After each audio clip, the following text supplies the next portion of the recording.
ST, Towson, Baltimore, and WNST.net. All eyes on the NFL draft here this week, but they still play Major League Baseball here. Or at least they call it that these days. Luke Jones joins us now to, and again, Luke, you and I have been at this for a long, long time together. A decade for you and me, 3 decades for me. Before the Ravens were here for me, before there was a glimmer in the Ravens' eye for me. And I've never really experienced anything like what this Orioles thing represents at this point. And with you, for the most part, I'm going to try to keep it on the field, right? But it is disturbing when I see them lying about the crowds of 28,000 that, has a Sarah Huckabee Slanders, feel to it, a Sean Spicer feel to it to some degree.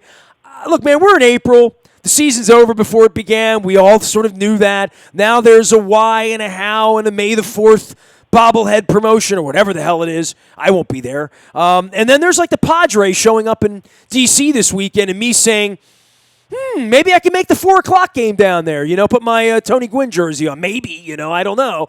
But that's sort of where I am with baseball. Like, it's drifting on me, dude, and it's like April, It's not good. It's not good. Well, when you have a weekend like the Orioles had specifically against the Twins, yeah, it's going to enhance that feeling even more when you give up as many home runs as the Orioles did in the doubleheader. Well, I'm sitting at Silver Spring Mining, right? I'm in Hunt Valley, and I'm watching. I'm there for the Caps game, and Sure. It's the doubleheader and the makeup. And I come in, they're losing the first game. It's close. And my wife's like, "Hey, did they win or they lost?" The Orioles aren't something I watch now. They're something I check on. What's the score? What inning? Hey, man, it's 3-2. I'll put it on. Oh, it's 13-0. Oh, okay. you know what I mean? Like, literally, you've been to Silver Spring Mining Company in Hunt Valley. Everybody's been there. It's delicious. Yeah. It's wonderful, right? I'm in the booth in the bar, and my booth had the hockey game on, and all the flat screens had the hockey game on once the hockey game came on, right? So that game didn't really start till, like, right around then, right? Like, it was right around 8 o'clock that the second game started. And I looked up, and it was like 3 or 4-0.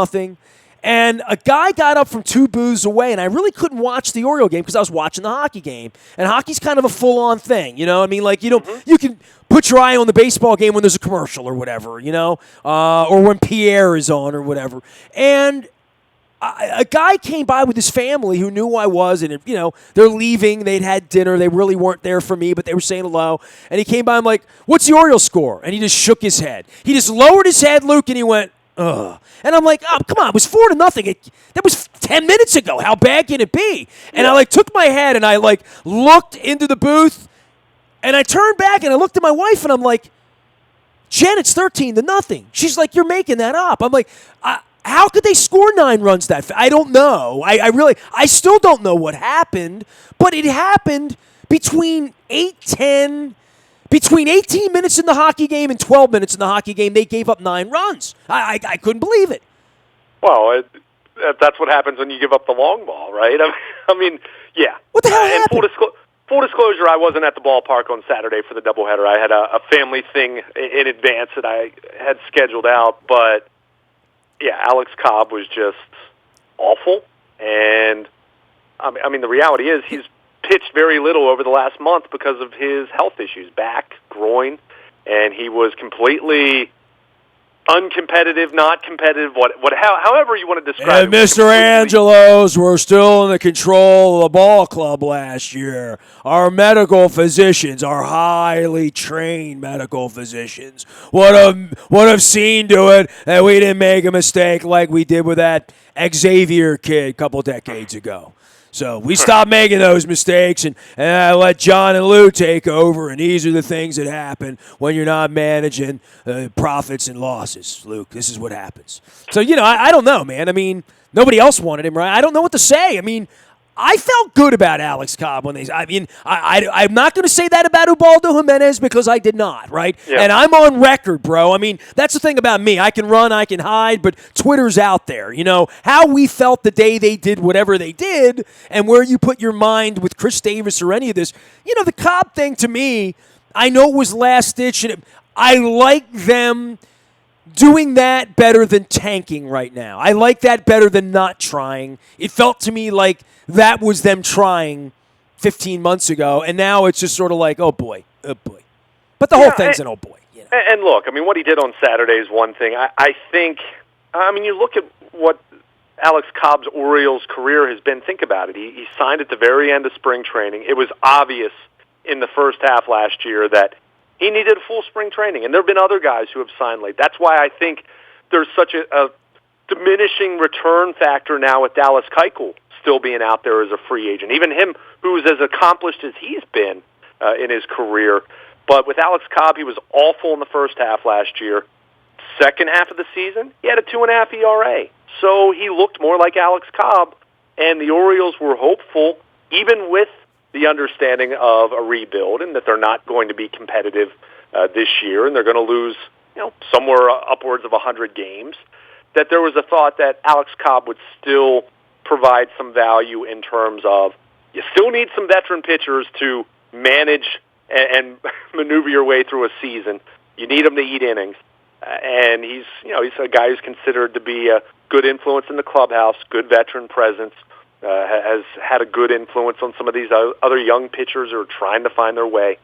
But now with having the groin issue at the end of spring training, he makes one start, then he has back spasms. It's a lumbar issue, so a lower back issue.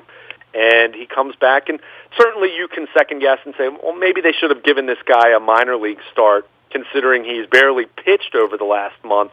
Well, they didn't, and Saturday night the Twins absolutely annihilated him. So I'm not so down on it to the point where, because he pitched so poorly on Saturday, that Alex Cobb's a sunk cost, but I am concerned with some of the health issues he's continuing to have, and you got to get into a routine. You got to pitch every 5 days, and when he's been able to do that for the Orioles and get into a routine that hasn't been disrupted for whatever reason, injury, contractual, whatever, he's pitched pretty well. When he hasn't had that, he's been awful. So it really does speak to the small margin for error for him. And I'm not ready to give up on it, but certainly a year plus into a 4-year contract, you have to be concerned. There's no question about that. And if for no other reason that he hasn't proven to be able to stay on the field consistently.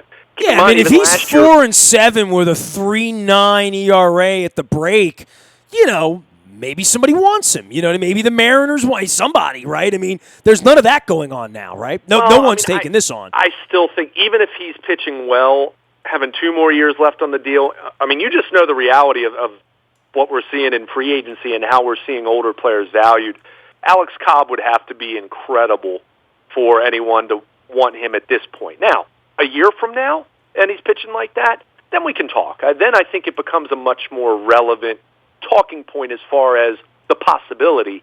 But with him being under contract for 2 additional years after this one, I mean, he would have to be having an incredible lights-out kind of a season for the the Orioles to be able to move his contract now. I think that's one you're just going to have to, pitch him. And I mean, the reality is with him, you still need guys who can eat innings, and that's why it's frustrating that he hasn't been on the mound, hasn't been on the field. Well, if he's broken and comes back in 60 days, what difference does it make? You know what I mean? Like, if he's going to eat innings in July or August or September, fine. Rather eat those innings than him not get back and have a back issue that keeps him out the rest of the year, especially for all the money they're paying him. And to your point, when they signed him a year and a half ago or a year and 3 months ago, I remember him showing up at spring training and sitting in on the broadcast on, one of the 5 spring training games they put on. And I remember thinking, wow, they brought in a grown-up. You know what I mean? Yeah. They brought in seemingly a good human being. I mean, it's very obvious, in that way. And I thought that would have been a good thing for them all along. The Alex Cobb thing's one of the ones I would miss on. I'd say, you know what, I give him a hard time about a lot of things, including lying about the attendance. Sure. But I'm not going to give him a hard time about Alex Cobb. Well, but it's another reminder, Nestor, of how important it is to develop pitching because it is just so volatile. Pitchers break. I mean, it's just the truth. Alex Cobb broke 4 years ago for Tampa Bay when he had Tommy John surgery. So that's why I think so many Orioles fans who are trying to be excited about the future with a regime that I think there is some confidence that they're going to do some good things. That's why there is a lot of excitement in watching Grayson Rodriguez, what he's doing in the minor leagues, watching what D.L. Hall's doing in the minor leagues, looking at other guys, from Keegan Aiken on down, understanding that they're not all going to make it, but that's what you need, because even a move that looks, sound on paper, and I think there were a lot of people that said, 4-year deal for Alex Cobb, not buying that as much, but I think there were plenty of people that, even if the Orioles had just signed him to a 2-year deal, and you see how it's played out with, to this point in time, I think a lot of people would have been surprised, but it really does speak to the volatility, and it speaks to why you must have pitching depth at every level, and you need to develop those guys. I mean, it's the truth, and it doesn't always work out, and Dylan Bundy's a good example of that, although he had a pretty solid outing on Sunday. Some defense let him down early on. He was pretty good other than that, easily the best he's been all year. But you need that pitching to come from within, and that's where the Orioles are going to be trying to do that over the next few years. They have some guys that I think are really interesting at some of their lower levels, but it's going to take some time, and in the meantime, you're going to see a lot of pitching like we saw over the weekend that was just really, really ugly. He is Luke Jones. He is Baltimore Luke out on Twitter, and Luke at WNST.net. All of our WNST sponsors are awesome. I have Hammer and Nails. I usually wear the shirt, but I got the koozie here. Just put the koozie on the cup, but if I did that, I'd put it on the Royal Farms cup. That wouldn't be good either. But Hammer and Nails, this is a man cave. This is grooming for dudes. This is haircuts, manicure, pedicure, flat screen, beverage, hot towel. Don't forget the hot towel. Hammer and Nails, go check them out there in Owings Mills in the town center. Also, our friends at Royal Farms, real fresh, real fast, the tasty Kona blend in your cup, the coffee. But don't forget the ROFO Rewards card. Get this in your pocket. Get the app on your phone. Pump your gas. Get your points. Get your Western fries and your fried chicken free. By the way, I got to get some fried chicken. It's been a couple weeks.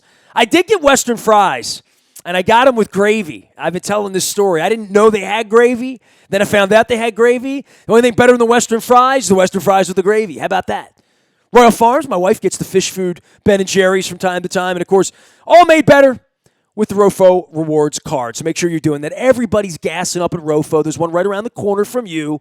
You know all about it. Royal Farms, real fresh, real fast. Also, the Royal Farms Arena, the home of Project Runway this week. I want to give a shout out there. Cole Roofing and Gordian Energy sponsor all of our community and charity work around here.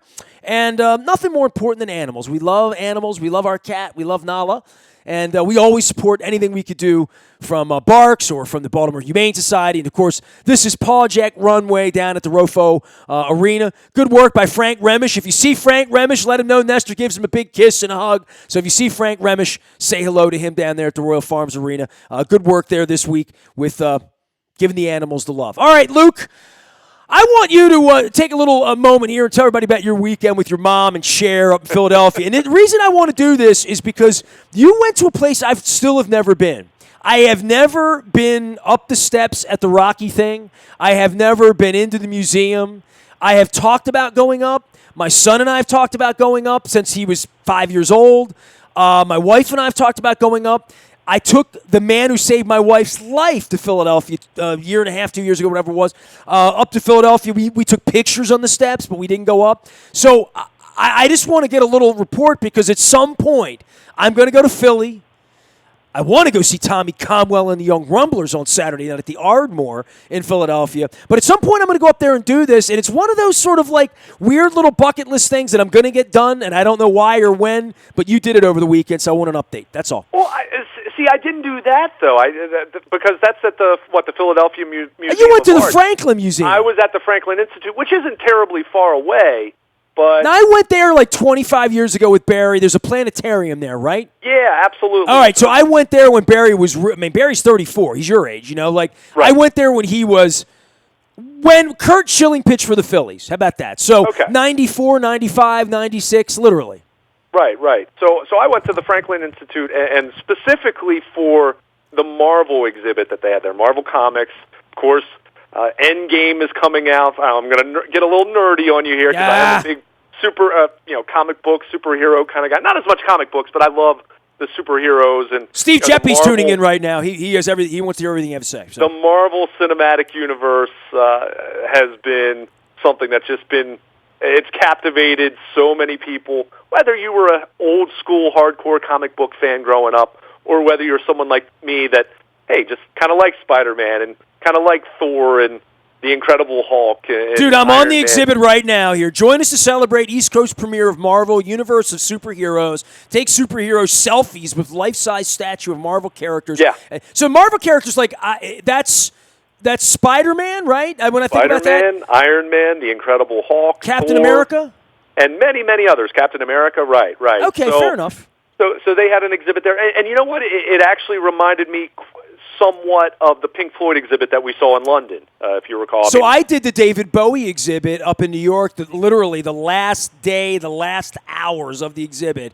My wife and I scored tickets and went up, like you remember about a year ago, up to Brooklyn. These things are really cool, man. Like the Pink Floyd one was unbelievable, and I think you would say if there was anything like that's something you have interest in doing, it's really a neat thing to get in the car and go do one of these things. They're always in D.C. or Philly or New York, but, moving out of May the 4th with the Orioles, this is, something you did with your family in Philly that I thought was cool. So, absolutely. It was fun. I mean, to see the Iron Man suit from, the movies and, Black Panther. I mean, they had lots of cool memorabilia, lots of stuff that you could go through. I mean, really, it was pretty crowded because I believe it opened the previous weekend. So it was still pretty crowded. I mean, this was a Saturday afternoon in Philadelphia. What do you expect? There was going to be a lot of people. But it was one of those things that if I could do it again and it was convenient, I'd go back on like a Tuesday morning when no one's in there, and then I could spend probably an extra hour just reading everything. Have you been to the Baseball Hall of Fame yet? I have not. Technically, well, my mother was pregnant with me when Brooks Robinson was inducted. Is that something like you and I really should do, like this year? Because dude, it's totally the wrong time to go. And the only reason I bring that up is the first 3 times I went to the Baseball Hall of Fame, and now the last time I went, right, with my wife on the tour, we went at 6 a.m. They opened it up for us, literally. Right. Literally, it was like Disneyland being open just for us. It was awesome, right? But the first couple times I went there were like winter, Tuesday, Thursday, day trip kind of things. And literally, we were the only ones there. Maybe 10 people were there or whatever. Yeah. A completely different, vibe than if you're going to go when Messina and Mariano Rivera are going in the summer. Yeah. Even though I kind of, want to go up there with you. Maybe you and I should find some weird reason, go up there or go through Syracuse or, I don't know, man. Maybe the Buffalo trip we could... I don't know. I'm trying to work on Toronto for Buffalo. Would you think Cooperstown's better than Cooperstown's a little out of the way, but you could still do it. I'm trying to think how. I mean, that would be pretty far away. Hold on, I'm gonna Google map it right now because I am literally. This is a good argument. This is an old school Luke and Nestor doing a Monday morning radio bit where I'm like, hey, should we give me a call 481-1570?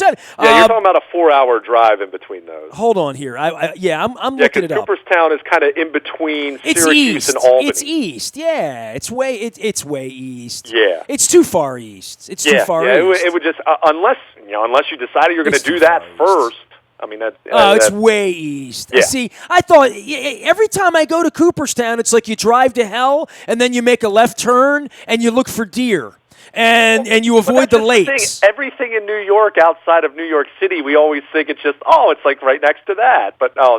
These poor people that are from like Rochester or Watertown or Syracuse, when they travel somewhere, they're like, where are you from? Well, we're from New York. Oh, no, not that New York, the other New York, right? The rest of the place, And then and what's funny is a lot of people refer to that as upstate New York, but people from central New York and western New York get ticked off when you call it upstate New York because they're talking about literally upstate, whereas that's central and western New York. It would really be going the wrong way. Even though it sounds sexy, it sounds like, hey, let's do it. Oh, it'd be fun, but it's a haul. I mean, it's if it's all right, here's what we're doing. Hour and a half, 2 hours, you could almost sell it, but 4 hours, that's a little tough. I've almost decided that this is what I want to do, okay? Because I can drive everybody to Niagara Falls, but I'm going to let you in on a little secret, and you know this. Niagara Falls kind of sucks, okay? It's okay. You're not the first person who's I've never done it. You're not the first person who's told me It's better than Buffalo, and it's a nice addition to Buffalo, and there's no wings. And I like Buffalo. Here's what I'm going to do. Are you ready? All right? So you're going to like this a lot, I think.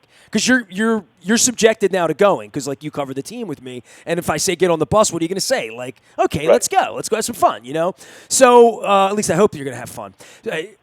We'll know when the weather report comes on December the 5th or 6th whether this is going to be fun or not.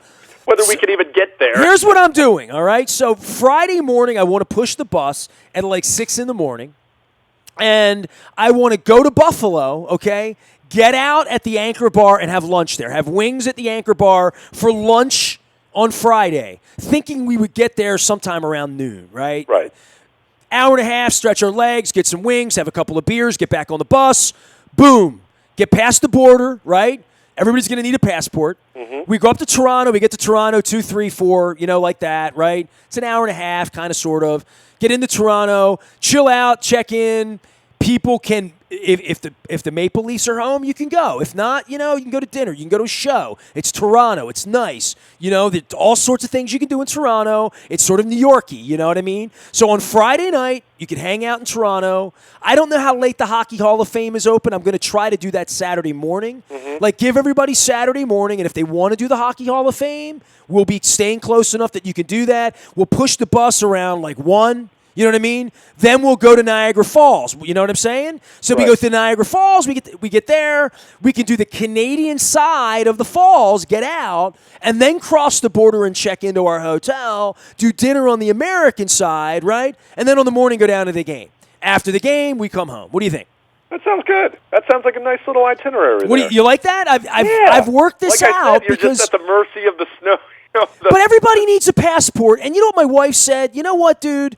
If you're not interested in going to Toronto and you'd rather go to Buffalo and stand on the American side of the Niagara Falls, which aren't nearly as pretty as the Canadian side, right? That you need a passport to do that, and you got 6 months. Right? So you could sign up on the trip now and say, well, I don't have a passport, but I've never been out of the country. Well, get a passport and get on the bus or 2 or 3, and we'll go to Toronto. And here's the thing I'm going to do, and this is going to be a little weird wrinkle because a lot of people are going to be smoking the legal weed in Canada. A lot of people are going to be drinking the heavy Canadian ale. Some people might be out doing stuff. But I think I'm going to do a Saturday morning Geddy Lee Rush sort of like optional. We're going to – because there's a star there's like a Rush star in Toronto like on the ground. There's like an honor kind of thing that they have there that you can hold on a second. They get the key to the city. They had a park named after them. So they have sort of stuff going on there. So I want to be a part of that. So if anybody wants to do that on the trip, I think that's an optional Saturday morning little thing I'm going to do. Try to find a little rush or maybe even Friday night if I can figure it out, So all that I'm trying to pack into 36, 48 hours in Canada. Fly by night into Toronto, take off to the Great White North with Nestor and Luke. We're going to Toronto. We're going in. What do you think? Yeah, it sounds good. And I'm sure we'll have a Labatt or two over the course of 48 hours. Or a Molson, eh? Yeah, there you go. Sorry. Yeah, it sounds good. That's an impressive itinerary. And like I said, now you just keep the fingers crossed that there's not 2 feet of snow on the ground. You know what? I figure this will weed out all the non-cool people. Because if you're going to Buffalo in December, and what did I call those people last week that are willing to go to Buffalo? Idiots, right? Idiots, exactly. So if you're an idiot like me, Luke, maybe my wife, and you know what? My son and his wife want to go to Toronto. They've never been, and they are idiots if you've met them. So they're perfect. So. It's going to be a family trip. I mean, it might just be the 5 of us on a bus. It might be a minibus. There you go. It sounds fun. I'm in. I'd say short bus, but that would be comedy, and people would take that the wrong way. You got to be careful. You're not allowed to be funny anymore. But, hey, what does it say if it's just me, you, my wife, my son, and no one signs up other than us? What does it say about us? Well, it just says we're a bunch of idiots then. Everyone else is smart. It says that we are going to be in a minivan Facebook living from somewhere near Watertown in 16 inches of a blizzard. Ugh. And you and I are going to be out in skis trying to get us to the Peace Bridge, I think. All right, but Philadelphia was good. You had a good experience with that? Yeah, it was a fun time. And All right. I didn't go to the genesis of the trip was my siblings and I bought share tickets for my mom for Christmas. So my sister went to the concert with her, and we just hung out nearby at some of the establishments by the basketball arena where the concert was, and she had a good time. She enjoyed it. That was the first time she'd ever seen Cher. She's been a Cher fan, her whole life, and so she got to do that. So it was pretty cool. Everybody that's me and your mom's age are Cher fans, Yeah, exactly. And you know what? It's a bucket list thing for me. She played MGM, and my wife and I were like talking about it, and it was just like a hot summer night. We weren't vibing it, but I kind of want to see Cher change into 40 outfits and do the things that who loves Cher. My grandmother, my maternal grandmother. Okay. When I was a little boy, some Friday nights I would spend at my grandparents' house out on Meadow Heights Road in Randallstown. If anybody's familiar with that part of the world, and so like my grandmother loved Sonny and Cher, like that was her thing. So I remember on the little television at my grandmom's house with the two little things, the antennae on the top, that we would watch Sonny and Cher. So I love Cher, man.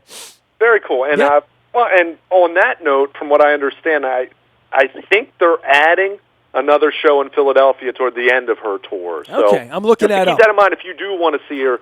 I know my mom had a great time, and definitely something that was on her bucket list. Dude, I'm getting to the point where I'm trying to get like I'm trying to check things off that I've not. You know that. I mean, that's why I went to Yellowstone Park last year. Sure. When you get a chance to do it, do it. That's why I ran off to Milwaukee to see Bob Seger on a 5-degree night. And by the way, I mean, the Chet Kopic thing, I appreciate you pinning that out at the front of WNST.net. Chet, of course, you met Chet in Chicago with us, didn't you, that night? I believe so, yeah. Yeah. So a legend there, absolutely. The man, the myth, the legend, who was supposed to join me for a final Pequod's Pizza. If you have a double bourbon in the honor of Chester Kopic, and I have not mentioned him on the radio, I want to make sure that I do that. All right, well, Luke, Oriole baseball this week, draft this week, Baltimore Positive next week. Dutch Rupersberger is joining us at Pizza John's. I don't have my Pizza John's cup, but it's near and dear to my heart. You'll find me next Thursday night, Dutch Rupersberger, kicking off Baltimore Positive with Don Moeller and I at Pizza John's. We will be swabbing for the Bone Marrow Registry, and for there goes my hero. Nothing more Baltimore Positive than that. So we hope to see everybody next Thursday night at Pizza John's, where Luke will be getting the meat sauce on the pizza. I will just be getting the pizza. By the way, Luke, I angered my wife at Pizza John's last week. I ordered a pizza that was very off the grid, and I can't see the facial expression you're going to make when I tell you what I ordered, but And I'm not going to do this again. It was good, but it wasn't good enough for me. I got a ham and pineapple pizza. I know this is controversial, but I got one of those at Pizza John's. Any thoughts on that? Does that make you not for you? Well, I'll say this. If ham and pineapple is any good anywhere, it's going to be at Pizza John's. But no, it was that good. Would not be it just my top wasn't. Choice. Yeah, here's what I'm going to do next time. I've decided. Because you know how special the pepperoni are there? I'm going to do pepperoni and pineapple. And the girl there said, no. You want to do the bacon and pineapple. She said, that's what you want to do. And I said, you know what? This is going to – I eat at Pizza John's a lot, right? You know this, right? Yeah. And I'm really trying to stretch out. So, like, Silver Spring Mining is a new sponsor. We're going to be there. If there's a Game 7, I'm there. I'm going to be there for draft night on Thursday. Go to our Facebook and Twitter. I'll tell you more about it. And we love all of our sponsors. But I told my wife at Silver Spring Mining we are going to order something different than the first 5 appearances, completely there. Even if we love something, which I love their chicken tenders. I love the chicken tenders at Silver Spring Mining. It was all I could do. I love the crab pretzel there. See, so you have a thing too, right? That's my thing, yeah. Okay, so I did not order the chicken tenders because I'm like, I want to do something new. So I did the chicken... they call it chicken Annapolis. So it's chicken, lemon, shrimp, and crab. So it's kind of an imperial, but with shrimp, right? And it's not really imperial because it's not an imperial sauce, right? So I'm branching out. I'm doing something. By the way, I got the rice pudding there. Very, very good call. Get the rice pudding at Silver Spring Mining. So the more I try things, the more I can sort of branch out a little bit. So I'm working on variety here, and if variety means I go to see Duran Jones in the Indications on Monday night at the Auto Bar, or I go see Cher instead of seeing the Eagles for the 48th time, I'm looking to do that this summer. There so that's you go. that. Broaden those horizons, right? Yep, and my wife is going to see another football game in Seattle, so at least we got that going on. Hey, by the way, I've never been to the Memorial Coliseum, so I'm really looking forward to that. On the Ravens schedule, I'm getting to go to a new stadium, and I really enjoyed that StubHub Center experience last year. I did. I thought it was cool. Yeah, hey, I mean, the L.A. Memorial Coliseum, I mean, that's as historic as it gets from a football standpoint, so it's pretty cool. I mean, think about it. The Ravens have been in existence now. We're talking 23 years, 24. This will be their 24th season. It's pretty incredible to think that they're going to be playing it not in a new stadium. They're playing it in an old stadium.